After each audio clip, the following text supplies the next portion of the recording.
Hey guys, I'm out here in the shop and there's something that I'm going to try and make that I've always kind of wanted. It's a Soli Ferrum. It's an Iberian weapon that was sort of adopted by the Romans later on, and they turned it into their Roman pilum. It's a really unique kind of lance. But as I'm making it here, I thought this would be a good opportunity for us to review some of our ancient Roman history and some of the Punic Wars and things like that. So be listening as we're working on this to some questions that I have for you as we go through. Thanks for watching. Let's get started.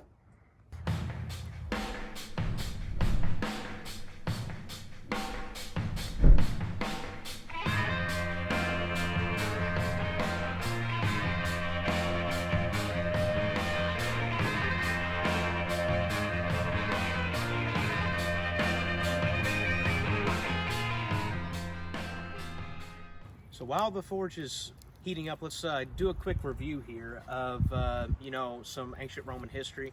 The guy in question, where we kind of start our story with the Punic War, was with Hamilcar Barca, and he sort of goes in from Carthage in northern Africa and invades into the Iberian Peninsula.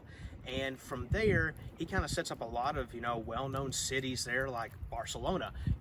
Barca, Hamilcar Barca, Barcelona. There's a similarity there. He's named the city after himself. And while he's there, he brings along with him his two sons, one of which stays behind, but the other one kind of makes his name for his brutality and amazing strategy. And that's the guy we're looking at today.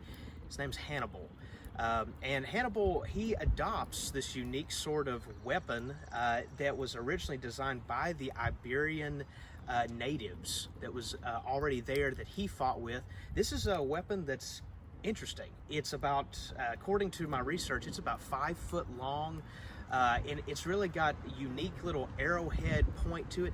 Every single one of them's different because a lot of the soldiers would make these on the battlefield in the moment, and after a battle they would collect the enemy swords and then they would reforge them out so that they could basically hurl them back at the enemy during the next battle.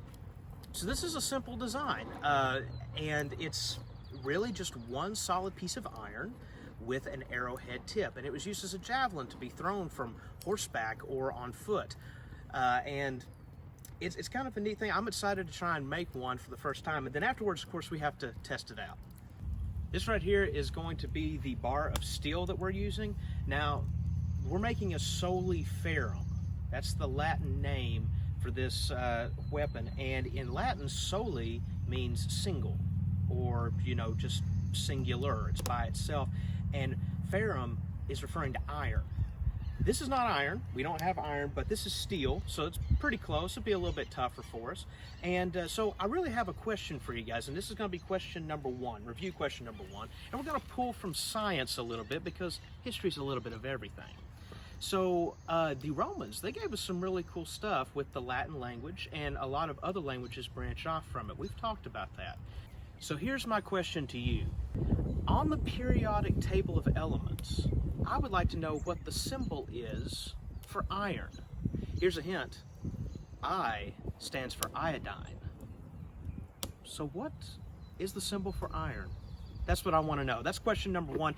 If you can figure it out, if you can find it, do a little research, or if you already know it, type it down in the chat box for us, and I'm looking forward to seeing your all's answers. Let's go ahead and get this thing heated up.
So right now I've got my taper down and I've got my little isolated area. This is going to be the tip of it. We're going to spread it out and we're also going to draw it to a point. In the meantime, I got a second question for you. Nice geography question. We're talking about the Iberian Peninsula, and that's where Hamilcar Barcus first steps in, and Hannibal uses that to get into Italy. So my question is, number 2 here, what major modern day countries are located in the Iberian Peninsula? If you know, or if you can figure it out, put it down there in the chat, and we'll go ahead and put a point on this thing.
All right, we're beginning to form a nice little arrowhead, and it sort of a tip to it. It's going to be very, very thin because this weapon was used to pierce.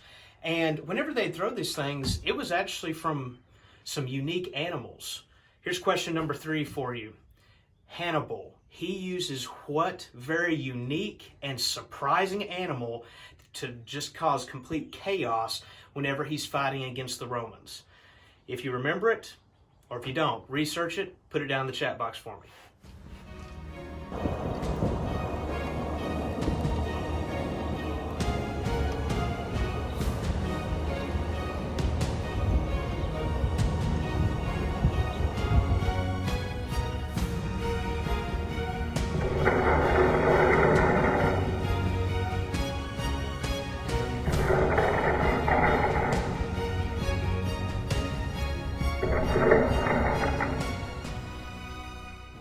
All right, next question, and this is more of a science question. What type of heat transfer from this luscious golden fire prevents me from using my ungloved hand from holding on to this steel bar? I know this is something you went over with Miss Rice, so it's a good little throwback, a good little reminder, a nice little review. So if you know it, put it down in the comment section. I'm gonna go ahead and finish up putting the point on this thing. It's looking quite nice.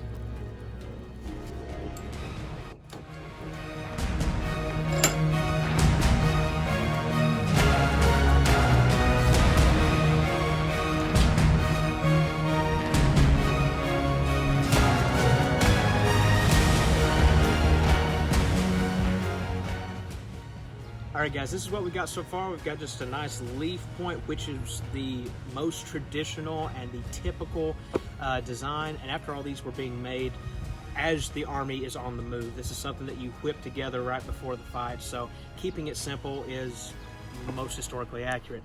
We've got a little bit of a wonky wiggle down here, so I'll be fixing that. But what we're gonna do for the blade is we gotta do a heat treat. So I'm gonna be heating it up and letting it sit. Heating it up and letting it sit.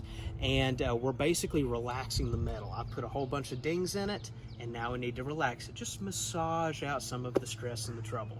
So that's what we're gonna be doing next, and then it's on to the quench, and then we're ready for some testing.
will do.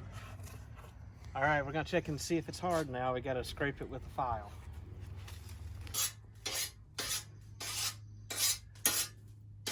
Oh yeah, it's tough. It digs in over here. You can see it wiping off easily. It's digging in, but whenever you get down here, it's got a high-pitched sound to it. It's just skating right off it. It's very brittle now. All right, guys, here it is, finished product. We've got it sanded, ground down a little bit. Still left it rough. Remember, these things would have been made as the Army is traveling, so chances of them actually taking time to perfect it, not likely. But we're ready for the final process, that is tempering, which brings me to our final question. That's a nice vocab word for your language class and skills. I would like for you guys to see if you can tell me what the definition of tempering is. That's a fancy word right there. So we're going to temper this blade. Right now it's super brittle, and if you like try to bend it or anything, it'll just snap. So we have to heat it up until we can get some nice straw colorations in here, and it's basically loosening the outside so that it has a little bit of a wiggle in it. And that will prevent the blade from breaking whenever it hits a hard surface. So I don't know if you could see that with the camera, but we are getting some nice straw coloration in there. That's exactly what we want. That's our sign that this metal is loosening up on the outside, that heat is doing a really good job for us. And you know, as soon as we get this done on both sides and all the way around, we will be totally ready to do a full-scale test. So I gotta look for a victim. All right, so it turns out that I can't use the neighbor's dog as a target. Apparently that is against, you know, pet rights and, you know, equal treatment and all that. But we do have this rotten log down here that could serve our purposes. Realizing this is wood, and this is designed to go through human skin. Human skin is a lot softer, but we'll try it out. A typical soldier from the Iberian Peninsula would carry up to 3 of these with them at all times, and you just hurl them one right after the other. Now, I'm no official soldier, but we'll give it a try. Oh, all right. Well, whatever damage we would have done would have been significantly more if this was an actual person.